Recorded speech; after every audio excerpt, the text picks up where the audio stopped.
Please welcome Ohide Foundation Advisory Board Member, Nicholas Logothetis.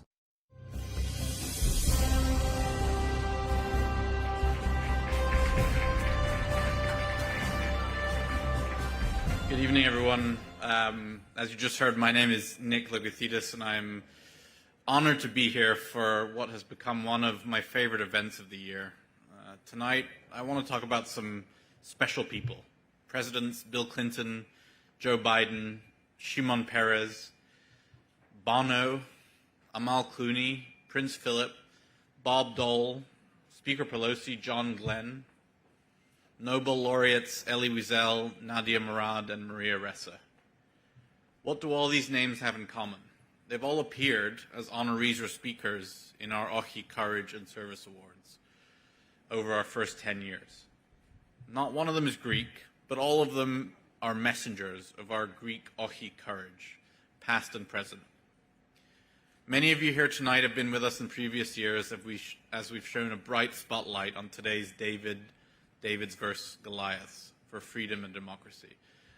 I was very personally honored in 2016 to present the Oxi Courage Award to Nadia Murad, as then Vice President Joe Biden and his son Beau posthumously received the second Courage Award of the night.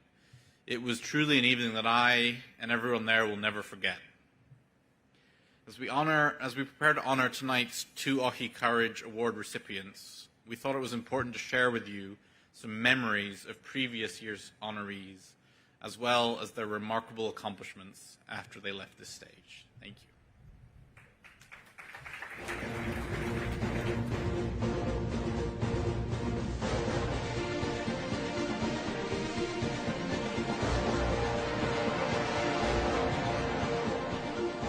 Oxi Courage Award links brave freedom fighters in the world today to the examples set by the Greeks, and they answered the Nazi demand for surrender with a defiant and courageous no.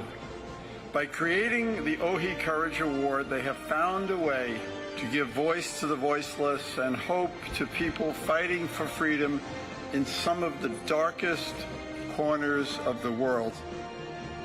There is no corner of the world today darker than North Korea. The fact that there is someone like Ji Sung-ho with so much courage, persistence, fearlessness, and hope conveys a powerful message that the North Korean regime, with all of its nuclear weapons and its brazen threats, will not survive the resistance of its own people. We are joined by one more witness to the ominous nature of this regime. His name is Mr. Ji Sung-ho. Today he lives in Seoul, where he rescues other defectors and broadcasts into North Korea what the regime fears most, the truth. Your great sacrifice is an inspiration to us all. Please, thank you.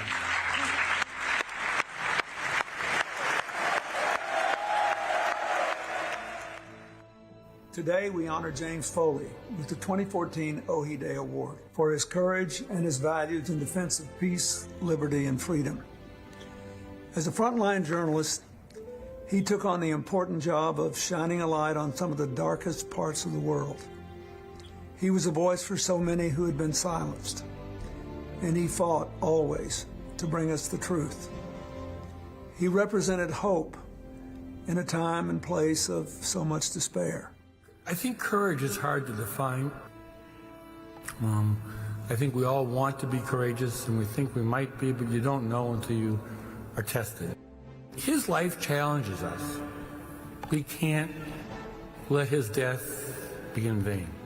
His life is a model of what a 21st century citizens ought to be. And now it's our turn to model his story, to share it with others.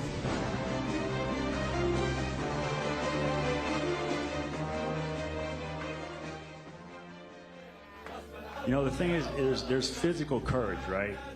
For some reason, I have physical courage. But really, think about it. That's nothing compared to moral courage. I can go and get those shots. But if I don't have the moral courage to challenge authority, we don't have journalism.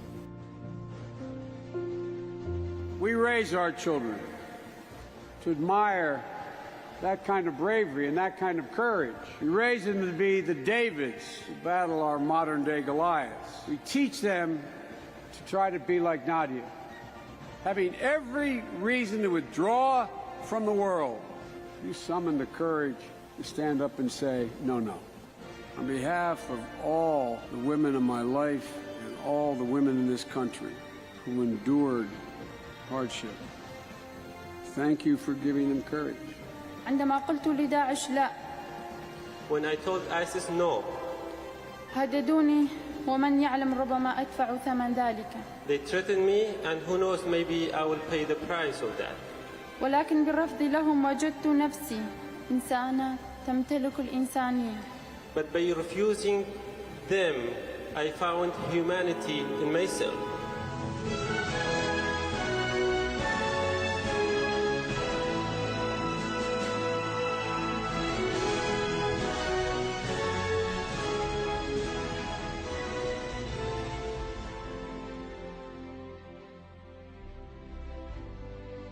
Maria Ressa. When you see her, you'll see that she's a Filipino journalist who stands at 5'2", but she stands taller than so many of us in her courage and personal sacrifice to the cause of telling the truth. She is fearlessly taking on a regime that is leveraging every angle to taunt, tear apart, and terrify her. She is a light in the darkest moments. She has a nearly incomprehensible fearlessness in the face of almost constant death threats. What gives you the courage to keep taking him on? We shouldn't allow harassment, intimidation, and the fear of that stop you from doing your job. You must fight for your rights while you still can. She has the courage to take on corruption and the determination to expose the truth.